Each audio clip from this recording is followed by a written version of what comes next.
Integrity podcast, a weekly conversation where together we work to understand ethics and DEI by challenging beliefs and behaviors, opening our hearts and minds, and empowering each other to use our voices courageously. I'm your host, Nicole Pitts, founder and CEO of Eth Integrity, a boutique consulting firm that empowers forward-thinking organizations to leverage creative, nuanced, and digestible ways to solve complex ethics and DEI problems. For more information, visit my website at ethintegrity.com.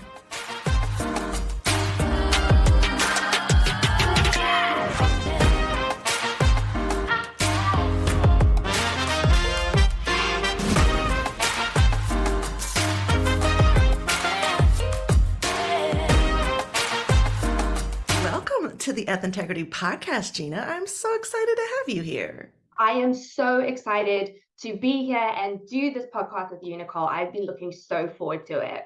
Oh, I'm so excited and glad to hear that.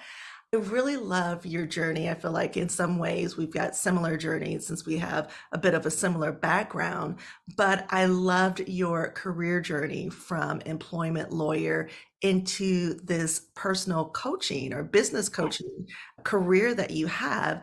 And I wanted to see if you could walk us through where you decided to take that pivot in your journey to go from lawyer, barrister to coaching and helping and empowering others to fulfill their greatest purpose. Oh my goodness, I absolutely love that question. So right now, I serve these incredible women in the role of a coach and a therapist, and I use my gifts and my skills to help women feel better about their lives and to really help them activate their inner power. I always had that gift and I always knew that I had it. And I started off my studies actually studying experimental psychology because I was like fascinated by people and what made people tick and how they worked. And then transitioned into legal and became an employment lawyer because it took this fascination that I had with people, but coming into corporate, put it in more of a commercial framework. And I also come from a long lineage of lawyers. And what I found is whilst I was showing up physically as a lawyer every day, doing the work, learning so much as in legal as you do, and I was utilizing this gift that I have, but it wasn't to full capacity. It wasn't to full purpose. And there was like this niggling yearning within me to do something more, to go bigger, to help more people. And I stayed in legal for such a long time. I stayed there for 10 years because you get caught up, right, in the salary, in the trajectory, and you tell yourself a story that you're trapped and it's so hard to leave. And actually, my hand was kind of forced because the firm which I work for, and I'm not going to drop names or anything, but it went bust and 3,000 people across the EME region were made redundant. And it was almost like divine intervention. And divine intervention went, hey girl, this is your moment. This is your chance to really lean into your gift, to lean into your path and your purpose, and to actually use those skills which have been yearning to burst through you to help more women, really activate their power, to step into their most authentic, truest versions of themselves. And so I made a choice. I made a big, brave, bold choice and took that leap. And I said goodbye to the six-figure salary and all of the kudos of being this employment lawyer in these big city firms.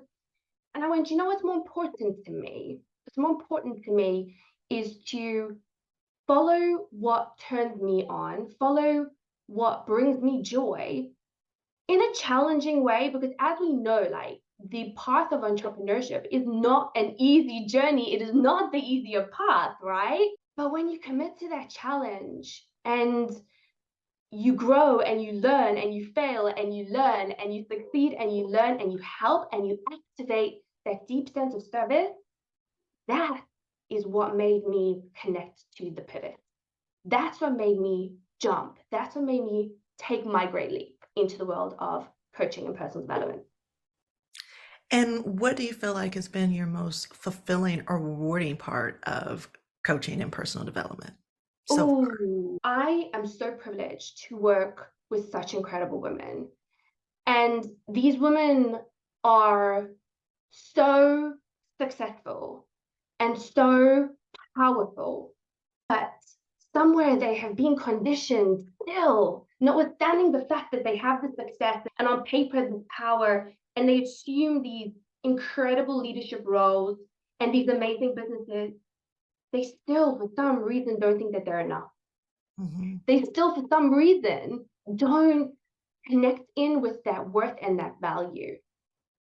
And for me, it's when I see these women finally connect with that. And I don't say that I do that for them. They don't. I'm just there. I'm just a mirror. Like I'm just a coach. I just reflect back what I see. But when they really get it, the pressure, the yoke of expectation, that judgment, that self-criticism kind of diminishes, then they can breathe in their own glory and use that glory to like amp up their lives. And what happens when women do that, when they truly connect in with that and they're not pretending or people pleasing or perfecting and all the rubbish which we are so socialized as women to be, even in these high and important roles, is that they fill their cups up and they amp up their lights. And when they amp up their lights, they can hold more space for other people. And it's like this glorious ripple effect of light. I'm going to become the beacon. I'm going to own my worth. I'm going to own my value.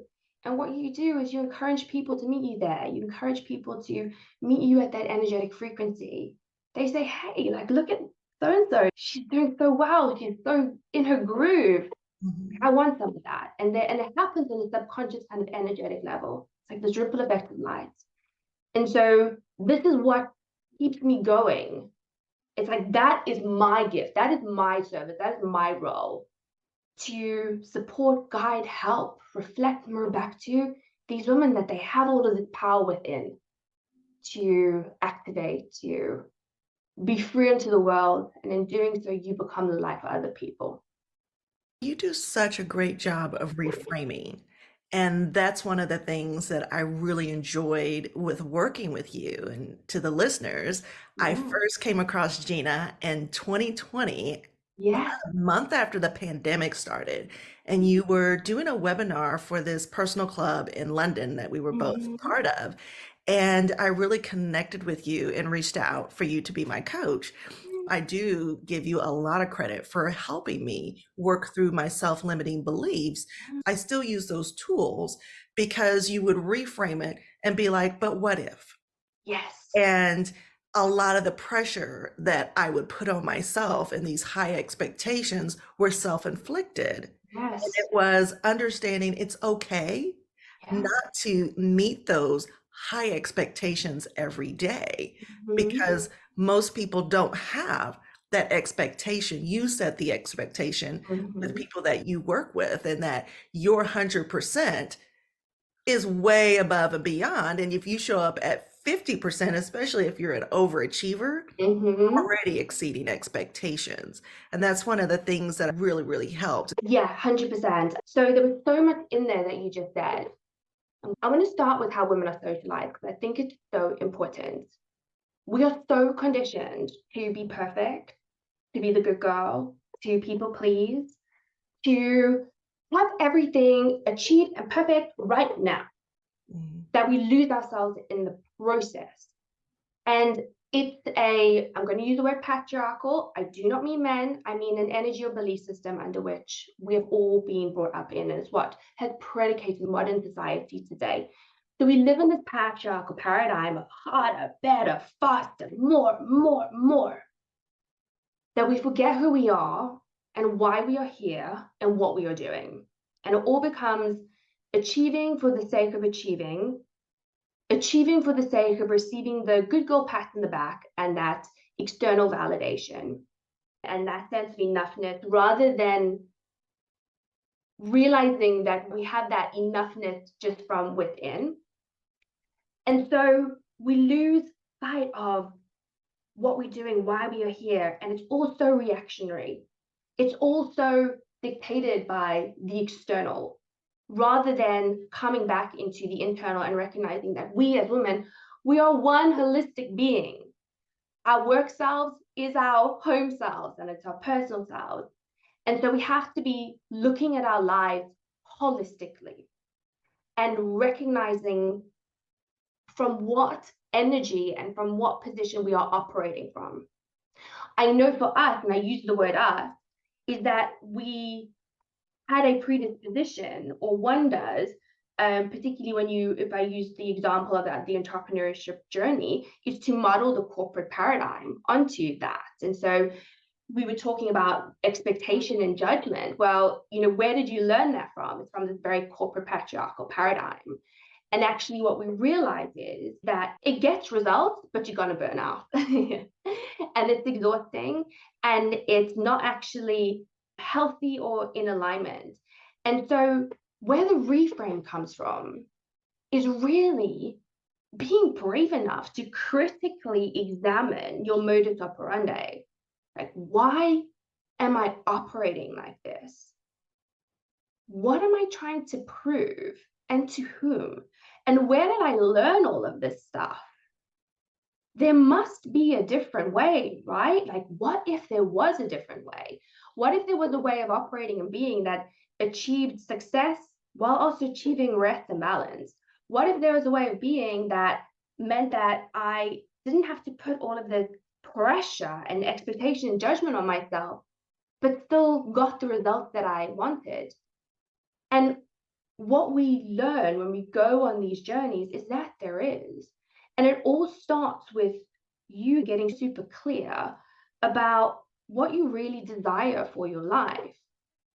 And then when you get clear on that, the money, the results, the clients, the status, whatever it is, it kind of flows. And when I talk about desire, I'm talking about the feeling. Like, how do you want to feel? Joy, love, calm, balance. You start there. And then from that point, then we can start working out the strategic elements around that. How do you create structure around that? How do you build a life for you that works around that? Because there are 1,000 different ways of operating. We've just been so conditioned to operate within the go, go, go patriarchal paradigm. And that is one way of doing it. Well, I think you made such a great point, especially about how the patriarchal paradigm and Mhm. how we are conditioned from corporate. Mhm. I've talked to so many other entrepreneurs, and basically, we did a lift and shift when we started our own business. And Yeah. we've been so conditioned by corporate, which is really driven by profits. Mhm. And of course, as an entrepreneur, you want to make money because it's all on you. And as I've said to you and others many times, I didn't want to be riding the 38 bus selling mixtapes in order to make rent. But looking at one of the things that you talked about today, but you've talked about with me several times, is being in service.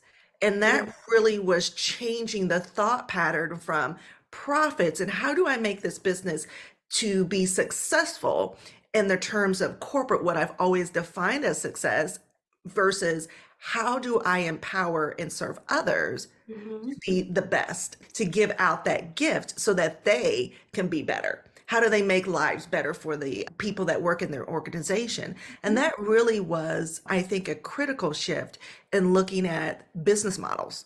Mhm. And as I've talked to other entrepreneurs, you can definitely see on the journey of people that decided, I want to be in service. And how we approach business now, I think, is a more creative way. Have you found that? 100%. This just deeply resonates with me. And we are all so guilty of doing this, the lift and shift. Why? Because that's all we know. So we've got to have a lot of love and compassion for how we started out, right? Because the whole process of entrepreneurship is a spiritual journey, I think, because you start with nothing and then you create something, but you've got to have grace for it and you've got to learn along the way. And so we come into this, we're like, how am I going to make money? How am I going to find clients? How? I mean, just the energy of that. And I talk a lot about energy because it's so important. Is sticky and it's scary and it feels like it can go away at any time. And it's very disempowering because when we are in that frame of mind, what we're saying is, I need you to validate my life. And that's a terrible place to be, because you're rising and you're falling by whether somebody pays you. And what that does to your nervous system is horrific. You Yeah. can't function and live like that. It's this awful roller coaster. You're always high functioning. Your nervous system is in a constant state of activation. And again, we use the B word, burnout. Stressful. You burn out, or you're resentful, or you just want to do this business or a business. Hmm. We have to come into the energy of service. One becomes an entrepreneur because they have a gift, because they have a vision of a gift, because they've got a sense of something within them that needs to be shared. The methodology for sharing that gift is service. It is about we, not me. What is about me is me showing up, sharing what I have to share with the world, sharing my message, sharing my service, sharing how I can help, what I can do. And in doing so, getting richly rewarded for it. Because I know, like, if I show up fully embodied as me and my gift of service, owning my stuff, owning my worth, owning the value of what I have, you can change your little slice of humanity. It's about becoming brave enough to show up in service. But the more you do, the more it just becomes your way. Yeah. And I think you made such a great point about energy Mhm. and tapping into that, especially you were talking about validation. And I feel like a lot of times in corporate, we are seeking and rushing after that validation in order to get promoted, in order to get raises, those types of things. And when you start your own business, then that validation turns into, I have to get clients, I have to make X amount of profit every year. And one of the things I think that's happened, at least for me, and I know other entrepreneurs, is that when you start your own journey as a business owner, Mhm. you have to do a lot of self work. And I realized I was the martyr. If I just work all the time, I loved being like, I'm type A and I work 16 hours a day and I'm working weekends and this is it.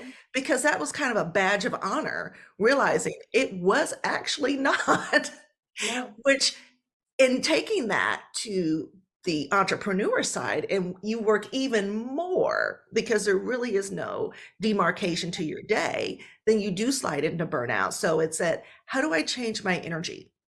How do I Yes. really look at, how Mhm. do I feel? How am I showing up? Mhm. Especially with DEI work and talking to people and having so much coming at me. Mhm. How do I protect myself from all the other energies so I can show up as my best self for them, but not take in all of other people's trauma Yes. or Oh, beliefs and things like that? beautiful question. I love it. I love it. Love it. Okay. You are in a very wounded masculine energy. Okay. Mhm. So I'm going to talk a little bit about energy here, because I think there's some really good takeaway points here. We as beings have both. We operate from masculine energy and we operate from a feminine energy. We are conditioned in patriarchal society to operate from what I call a wounded or a toxic masculine energy. This push, push, push, push, push, push, push, hierarchy, ego, power, proving. And then from a toxic or wounded feminine energy, like the woe is me, the not taking radical responsibility, the feeling like everything's done to you, a real kind of wounded maiden. Mhm. Where we want to get to operating is what I call a divine feminine and a divine masculine energy. And it's allowing space for those kinds of energies to really grow and for you to connect in with them, because we have them, right? So, what do I mean by this? We have to create space to connect in with the feminine part of us. The feminine part of us, the divine feminine part of us, it's creativity, it's deep introspection, it's creating time and space for pleasure, it's creating time and space for joy and rest.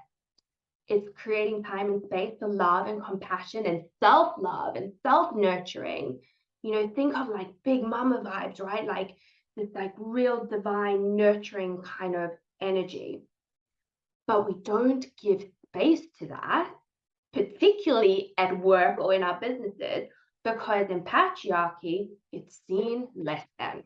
However, there is so much power in connecting in with what I call that divine feminine energy.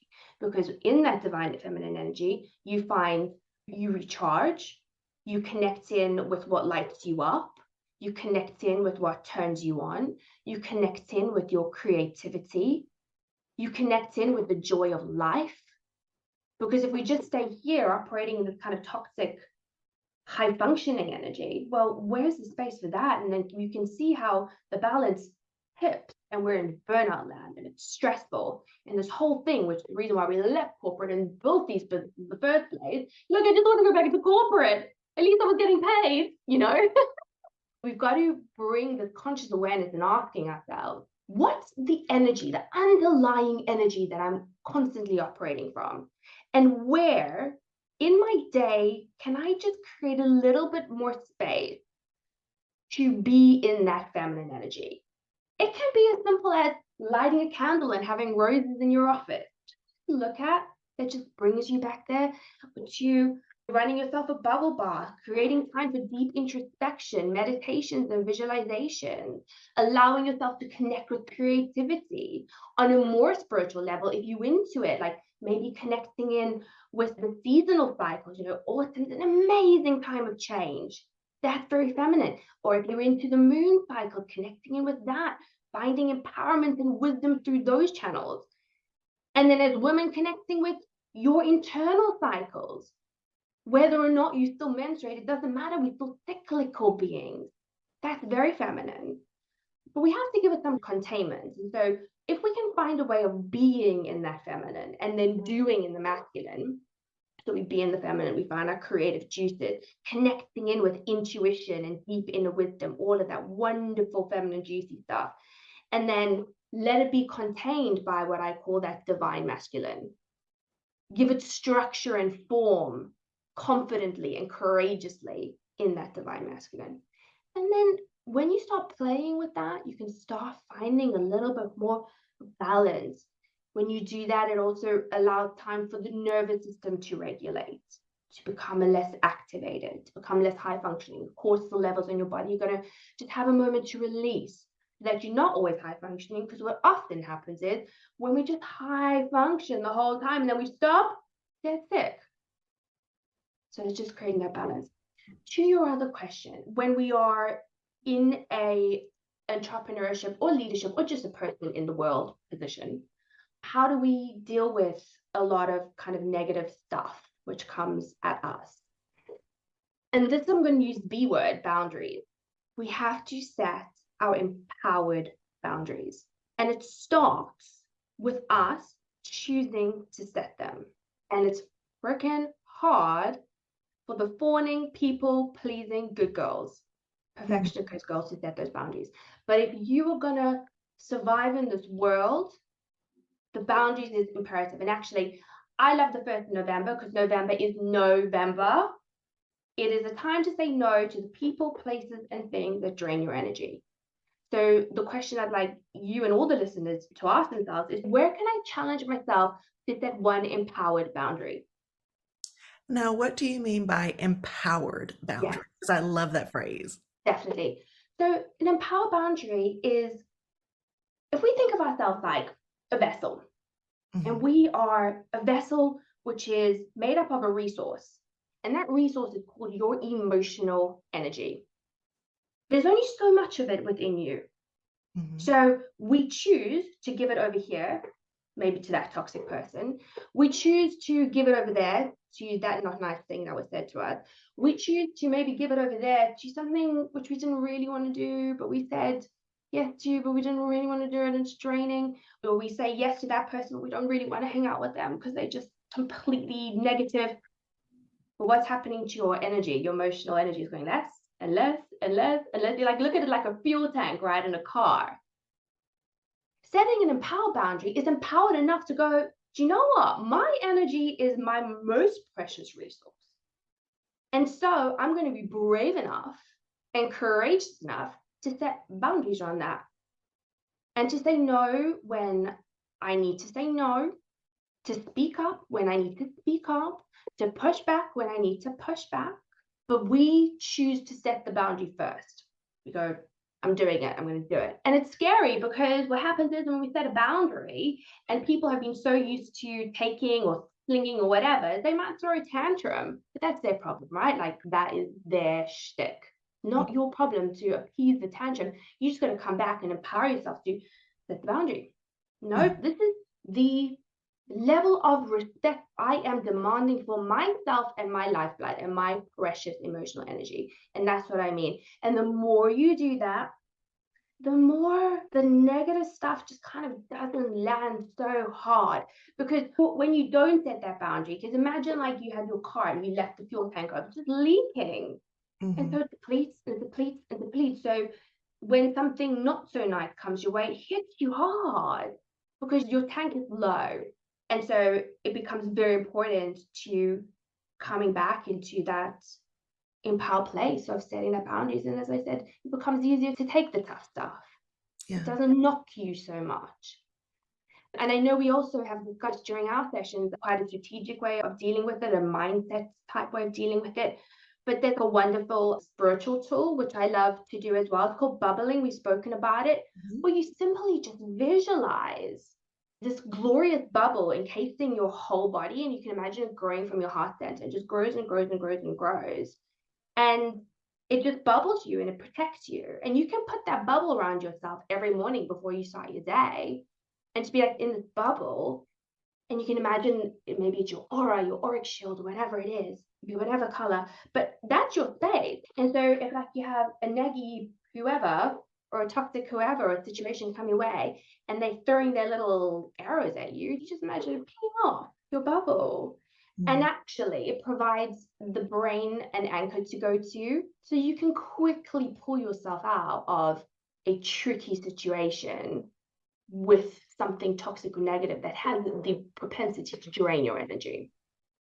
Yeah, and that's one of the things I loved in using bubbling.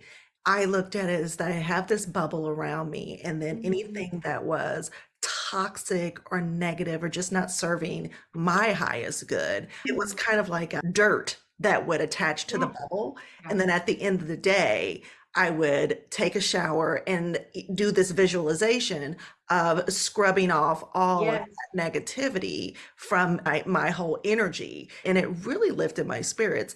And it was a tool that I didn't realize I needed, but it was a Mm. game changer. Oh, it's so powerful. And when you come to the end of the day or at the beginning of your day, start off that in the shower, because water is like cleansing, right?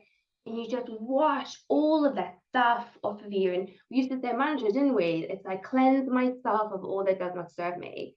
And Mhm. it is powerful. And these mantras and these affirmations are powerful because we are telling our subconscious mind a very, very important message.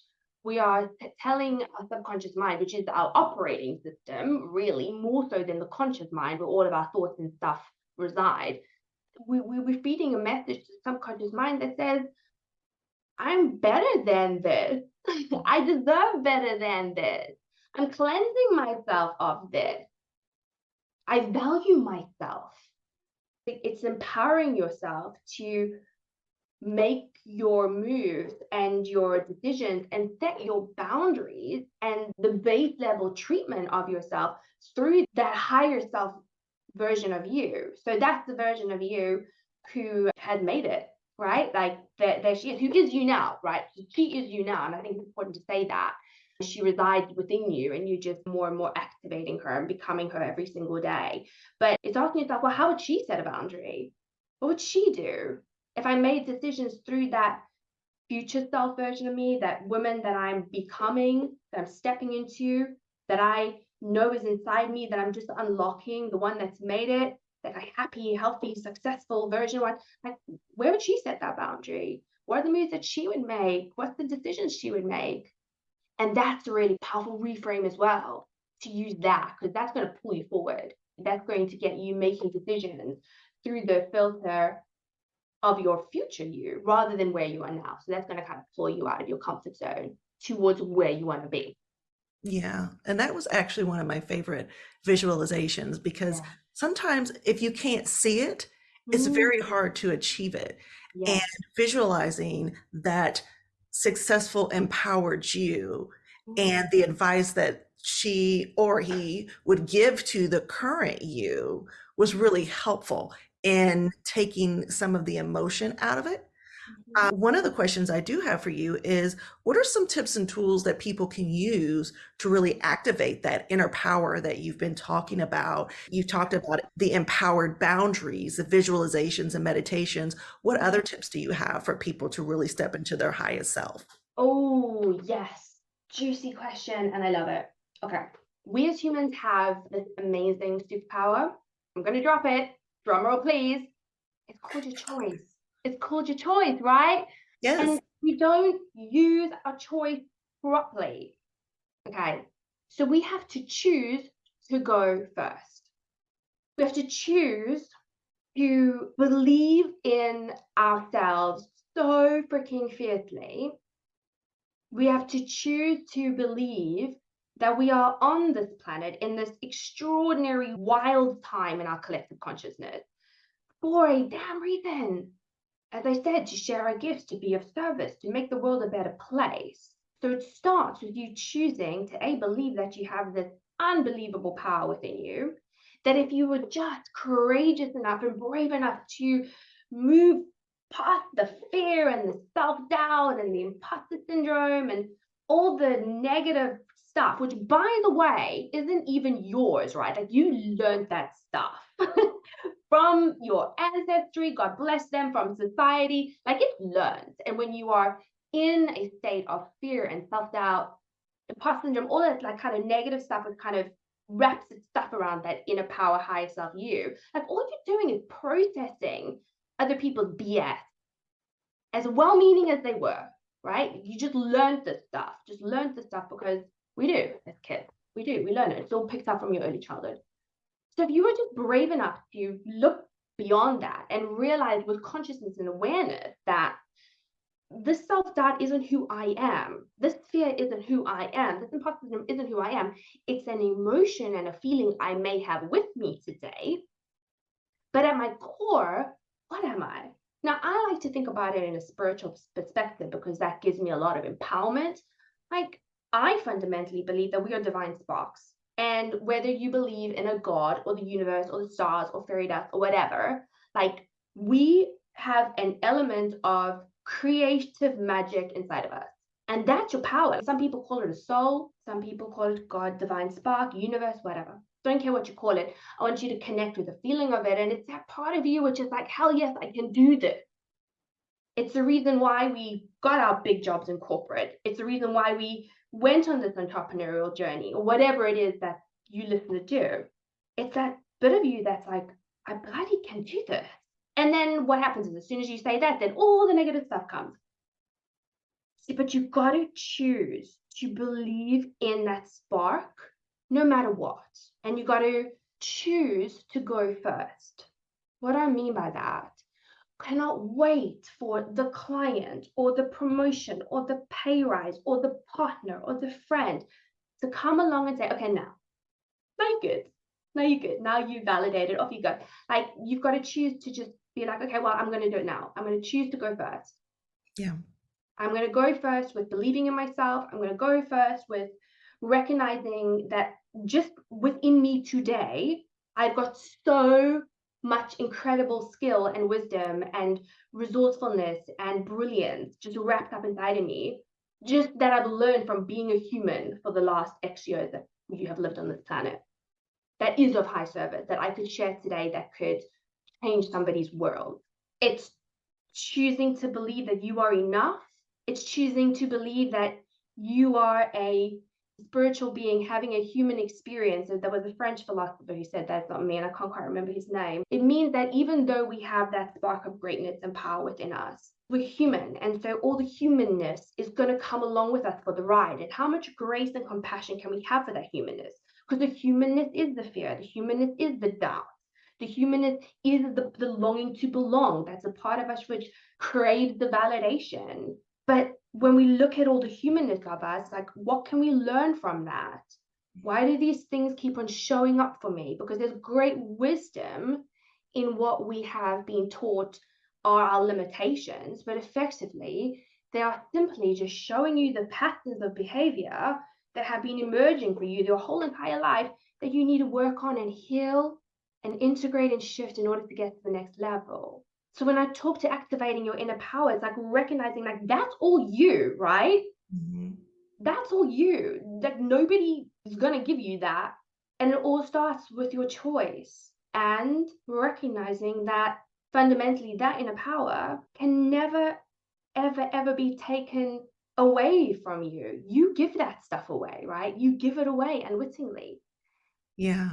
I love the choosing to go first, just going ahead and doing it. And I feel like sometimes we are all so scared, but I love the quote of do it scared. And Yeah. I think also we think that people are looking at us and they aren't. They're, Mm-mm. they're not No, scrutinizing us as much as we scrutinize ourselves. absolutely. One of the things you talked about was understanding your core.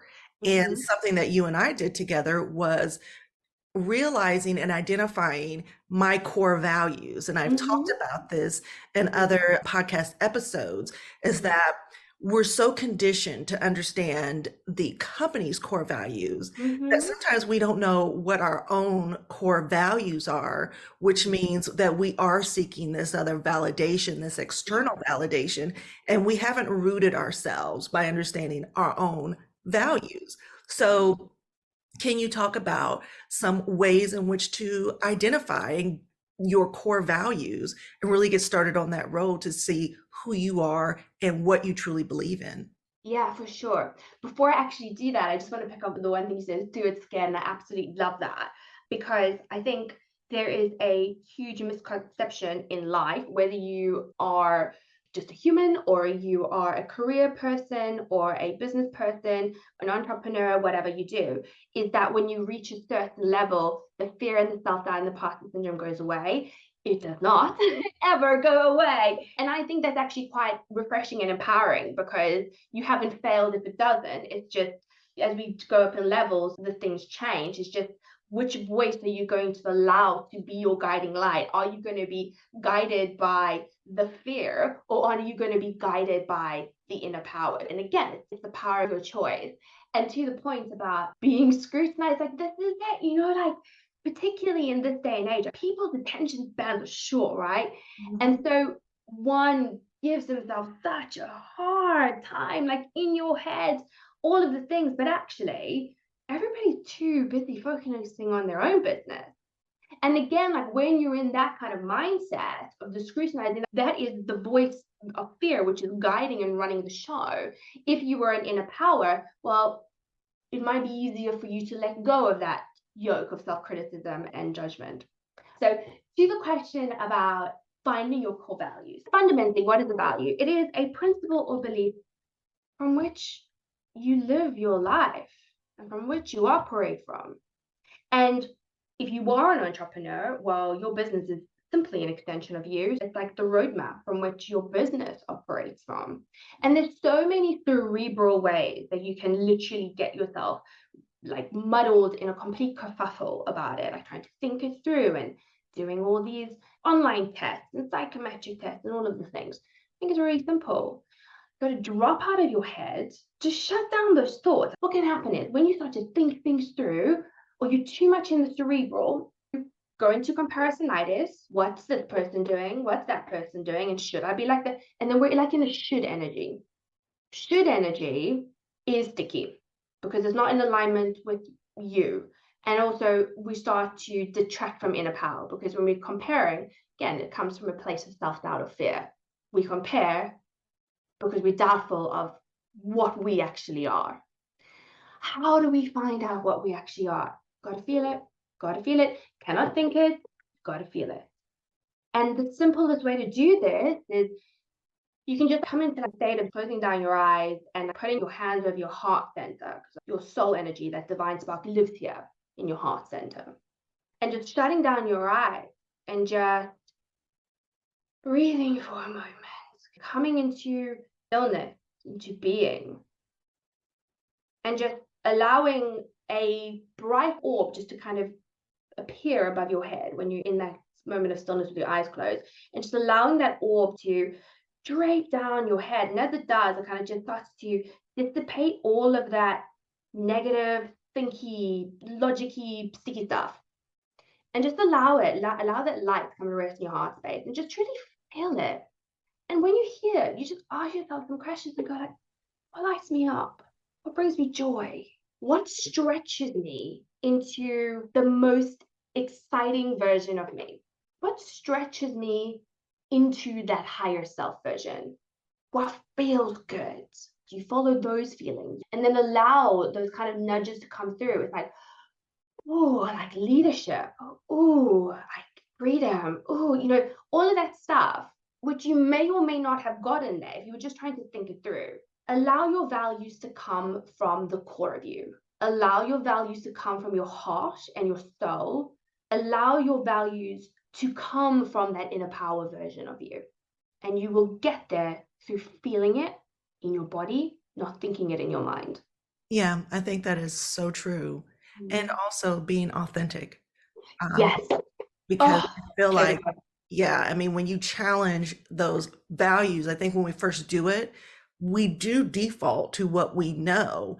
And we have Yeah. to continue to challenge that to Yeah. say, is this dovetailing back to my corporate roots, Mm. or is this who I am at my core? Yeah. 100%. Yeah, you like the A word. Well, best word ever. So I think that's right. And like for me, authenticity means loving and accepting who you are right now and having the courage and conviction to show up as that loved and accepted version of you. And so when it comes to looking at your values, we see how it has to come from your gut, from your heart, because how else can you truly love and accept yourself, the true you, if you weren't connecting in with that heart, that intuitive piece, that inner wisdom, that gut piece? Mhm. And again, people feel that. Yeah. They do. You see it a mile away through people's branding or whatever, how they talk. It's like if they create a set of values based on a modus operandi of how they think they should be, look, they may get results. I'm not saying they won't, but it's just inauthentic. And it becomes very difficult to be something that you're not. And other people sense that. I think it does a disservice to yourself as Yeah, well for when you sure. try to show up so perfect. And I think that's Mm, something you learn in corporate is that you have to be the best. You can't show any weakness. There's no room for error, especially if you are from a marginalized community. Then mhm, you have to be twice as good to get half as much. mhm. And I feel that by showing up perfect, it does a disservice to others that don't understand the journey that you go through and really being imperfectly perfect so that 100%. people can connect to you. Absolutely. Perfection will kill authenticity. Perfection is the polar opposite of authenticity. And you cannot be perfect and authentic because perfection is actually a wounded feminine energy. When you're in the energy of perfection, you are in fear. We spoke about service, and you cannot be perfect and in service because what you do is you create a separation between me and we. What you say to your audience or a client or whoever comes into your energetic field is that, well, I'm perfect, so I'm up here Mhm. and I'm better than you. You create hierarchy and you create a sense of division. And we don't want to do that because it's toxic, it's patriarchal, it's not inclusive, and it's not honest. And you cannot possibly be on service if you are being perfect.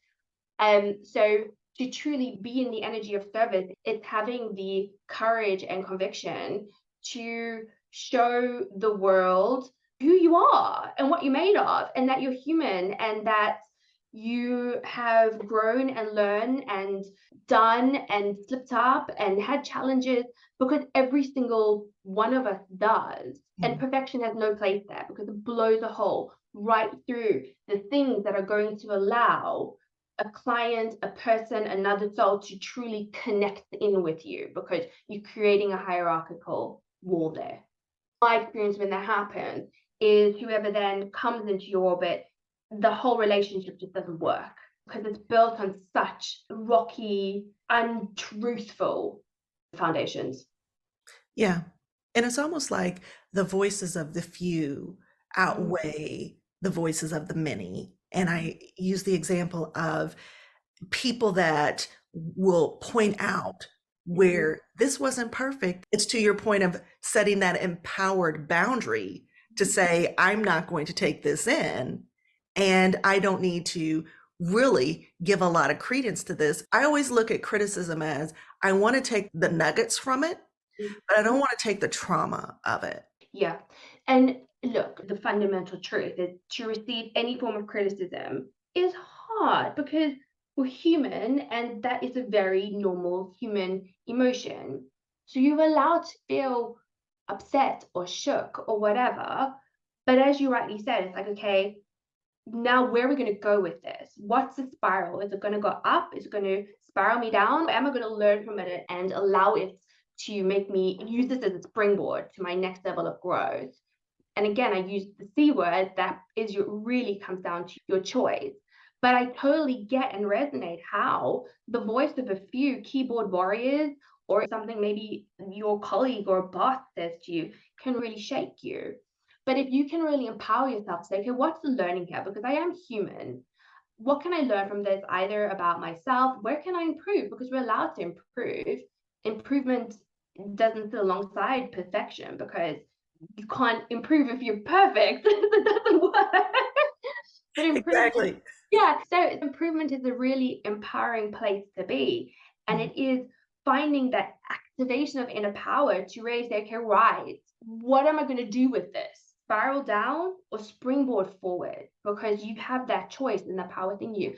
To the point about activating your inner power, particularly if you are a content creator or have a social media presence, I think this might deeply resonate if you are, of course, in corporate too. But it's like, not everybody's gonna like you. Not Preach. everybody, not everybody's gonna like you. Well, that's okay. But we And want to be liked. And that's where, to your yeah, point, you yeah, said you can spiral down or springboard forward. yeah, I think that is such a key phrase because, yeah. I normally spiral right on down and I focus on it. And I'll be like, can you believe Yeah, Billy said, and yeah, I focus on it. And it's really changing that narrative to springboard forward. But yeah, I think it's that whole understanding, going back to what you've said, of you have a choice. And sometimes we don't look at we have a choice. We just default to what our patterns are, our learned behavior, yeah. and not trying to unlearn habits that don't serve us. Exactly, exactly. Because at any given moment, you're making a choice. Like, Mm. there's a truth, subconsciously or not. What a Jung said, until you make the subconscious conscious, it will direct your life and you will call the fate. And where he was going with that is, unless you get really clear about these subconscious choices that you're kind of making all the time, you're going to land up over this position and you'll say, oh, well, this was ordained for me. But that's a whole other discussion for another day. I think the point is that we have to recognize the superpower of our choice, and more than that, the superpower that we have of then activating that choice, truly, because that is how you activate your inner power. When we come back to talking about that not everybody's going to like you, it's deeply triggering. I find it deeply triggering, and I navigate that a lot. I think as an entrepreneur, you do. And again, it plays to we're speaking about conditioned and learned patterns. Like, the people pleasing, fawning good girl is gonna freaking hate that because you were programmed to be likable, and you have done everything in your power as a woman growing up in a patriarchal world to be liked. And particularly, you spoke about if you are in a minority group and in a corporate environment, like, you're going to work even harder to be liked and to be validated. And then when you put yourself out there, perhaps in a leadership position or as a content creator, as an entrepreneur, it's very tough when not everybody likes you. And so when you get good with that and comfortable with that and recognize that it's not about whether or not you are liked, but we got to fall back into the energy of service. I didn't come here to be liked. I came here to serve and share my gift.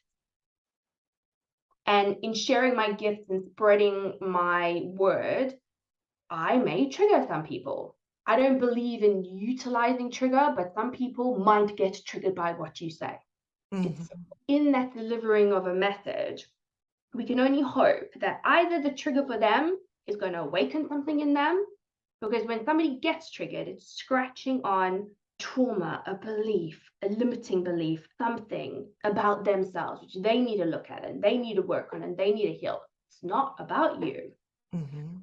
And so your job is to come into the experience with consciousness and understand that. And again, you can really protect your precious energy, because then you're not going to give all your power away to this one person who disagreed with you, because then you're being triggered because your limiting belief about not being liked is being triggered, and now we're all in a trigger spiral, and that ain't helping anybody.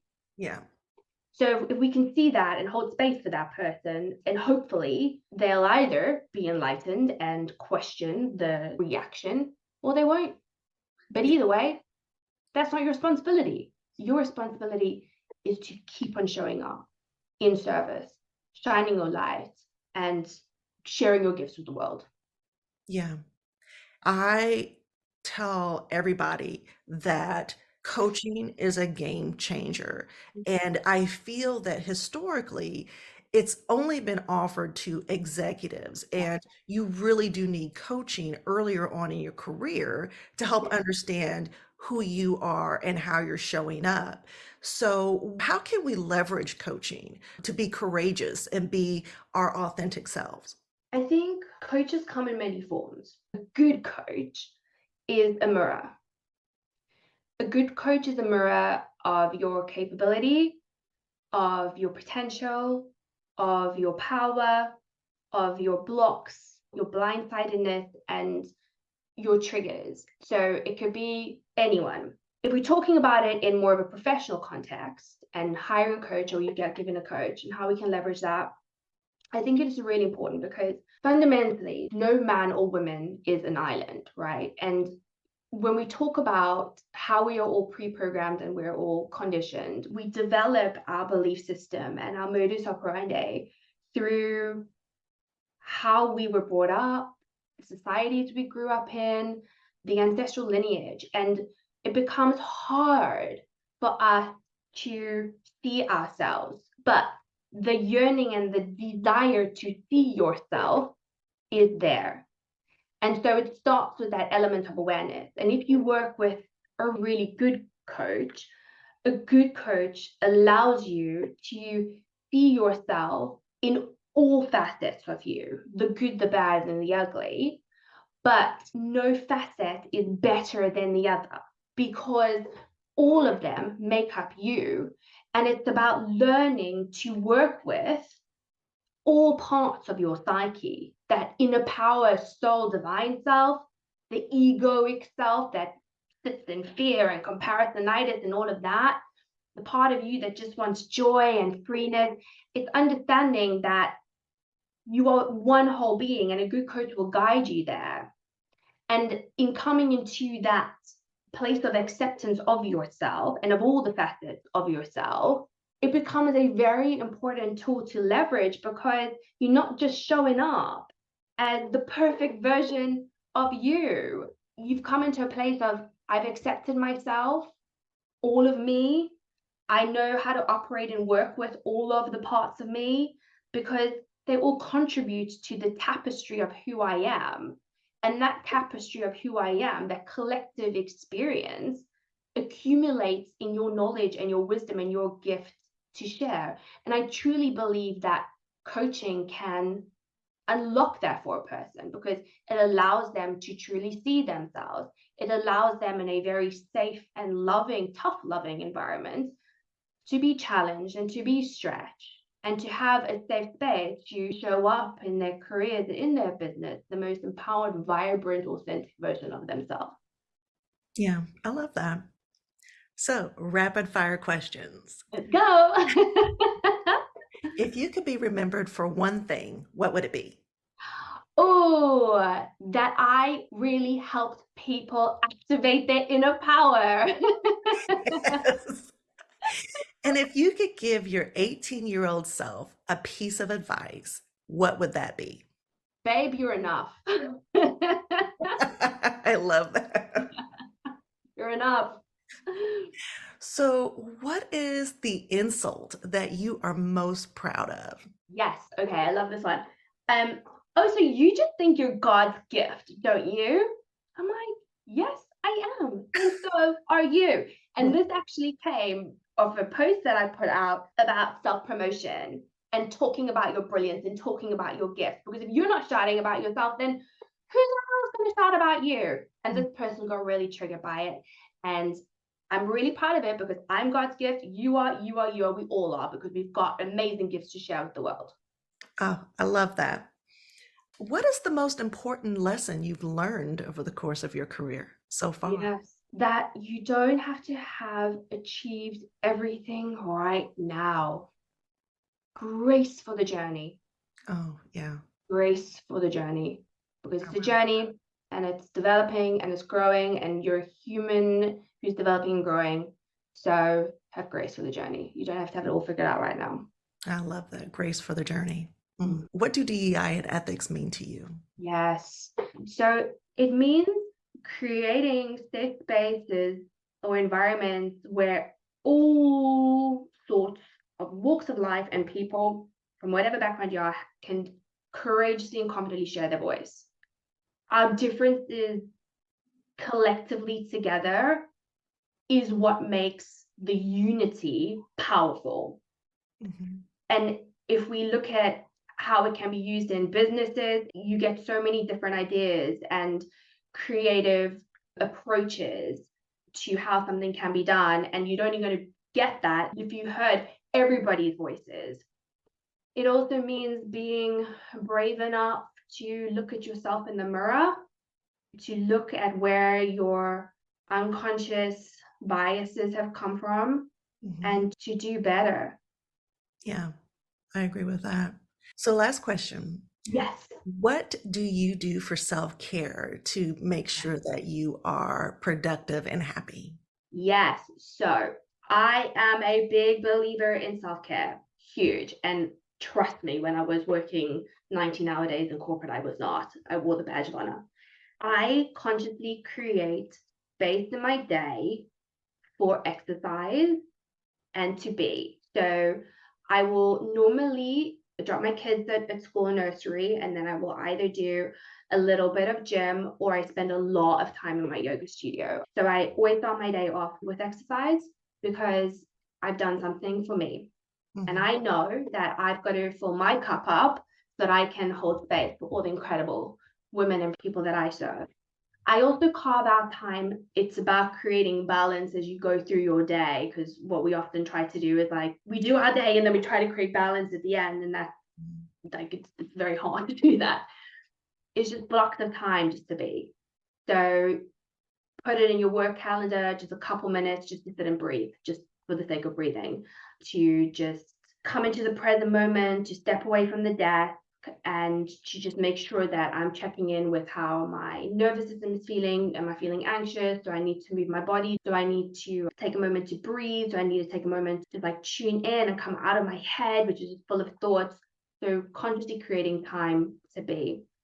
I also love to have things around me which connect me into what we spoke about, the feminine energy. I use my candles and my flowers as an example because it's just a little reminder. And also, it makes you allowed to do things for you which make you feel special.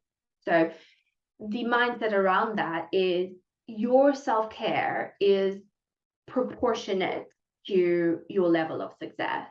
Mhm. But when you are taking your holidays, however much time you choose to give yourself off, is to be on holiday, setting that out of office, really just choosing to take a break. So when you are on that break, you take a break. Otherwise, you've never taken a break. And again, we land up in the B word territory. We can land up in burnout.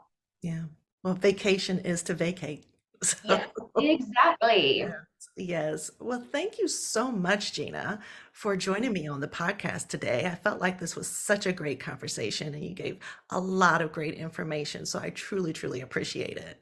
I loved it. Thank you so much. I so enjoyed our discussion. It was wonderful. And thank you to the listeners for listening to this episode. If you enjoyed it, then give it 5 stars. If you didn't, then go ahead and close out. Don't worry about it. And we will see you on the next episode.